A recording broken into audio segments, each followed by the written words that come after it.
Iran और America के बीच परमाणु समझौते को लेकर अंतर्राष्ट्रीय राजनीति में हलचल तेज हो गई है। 19 जून को जिनेवा में इस डील पर औपचारिक हस्ताक्षर होने की संभावना जताई जा रही है, लेकिन समझौते से पहले ही सामने आ रही वित्तीय लेन देन की खबरों ने पूरे मामले को और भी जटिल बना दिया है।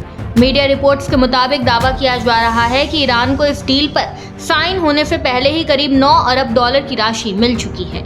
ये पैसा कथित तौर पर खाड़ी देशों के जरिए ट्रांसफर किया गया है और इस पूरी प्रक्रिया पर अमेरिका की निगरानी रही है, यानी वॉशिंगटन को इस वित्तीय गतिविधि की जानकारी होने की बात भी सामने आ रही है। रिपोर्ट्स में ये भी दावा किया गया है कि जिन देशों ने ईरान को ये राशि पहुंचाई है उनमें कतर और संयुक्त अरब अमीरात का नाम प्रमुख रूप से सामने आ रहा है। कतर को इस पूरे मामले में ईरान और अमेरिका के बीच एक अहम मध्यस्थ की भूमिका में देखा जा रहा है, जो दोनों पक्षों के बीच बातचीत और समझौते को आगे बढ़ाने में मदद कर रहा है। डील के बाद की संभावित स्थिति को लेकर भी बड़े दावे किए जा रहे हैं। कहा जा रहा है कि समझौते के तुरंत बाद ईरान के लगभग 24 अरब डॉलर की फ्रीज संपत्तियों को अनफ्रीज किया जा सकता है।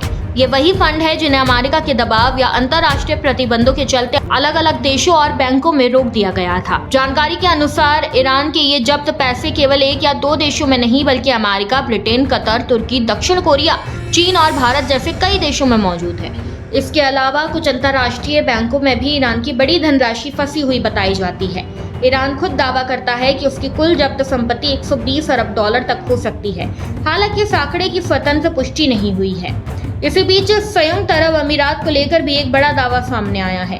रिपोर्ट्स के अनुसार यूएई ने डील से पहले ईरान को लगभग 3 अरब डॉलर की राशि दी है और आगे 10 अरब डॉलर और देने की बात कही गई है।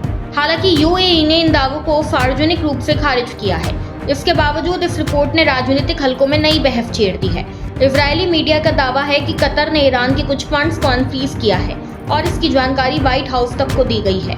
कहा जा रहा है कि कतर के पास लगभग 12 अरब डॉलर की ईरानी संपत्ति जब्त थी, जिसमें से आधी राशि को रिलीज कर दिया गया है। इन सभी रिपोर्ट्स को मिलाकर देखा जाए तो दावा ये किया जा रहा है कि डील से पहले ही ईरान को लगभग 9 अरब डॉलर तक की रकम अलग अलग माध्यमों से मिल चुकी है, जिसमें खाड़ी देशों की भूमिका अहम बताई जा रही है और पूरी प्रक्रिया पर अमेरिका की निगरानी होने का भी दावा है। हालांकि अमेरिका की ओर से इस पूरे मामले पर एक अलग ही रुख सामने आया है। अमेरिकी उपराष्ट्रपति जेडी वेंस का कहना है कि ईरान को सीधे तौर पर किसी भी तरह की बड़ी आर्थिक मदद फिलहाल नहीं दी जाएगी। उनका कहना है कि आर्थिक राहत तभी संभव है जब ईरान अपने यूरेनियम संवर्धन कार्यक्रम को पूरी तरह खत्म कर देता है। वेंस के मुताबिक यदि समझौते की सभी शर्तें पूरी होती हैं, तभी भविष्य में ईरान को विकास और इंफ्रास्ट्रक्चर से जुड़े बड़े आर्थिक पैकेज मिल सकते हैं, जिनकी कुल राशि 300 अरब डॉलर तक हो सकती है। कुल मिलाकर ईरान अमेरिका परमाणु डील सिर्फ एक राजनीतिक समझौता नहीं, बल्कि वैश्विक वित्तीय और कूटनीतिक रणनीति का बड़ा हिस्सा बनती दिख रही है, जिस पर पूरी दुनिया की नजरें फिलहाल के लिए टिकी हुई है। इस खबर में बस इतना ही। ऐसी ही तमाम खबरों को जानने के लिए देखते रहिए भारत एक्सप्रेस डिजिटल।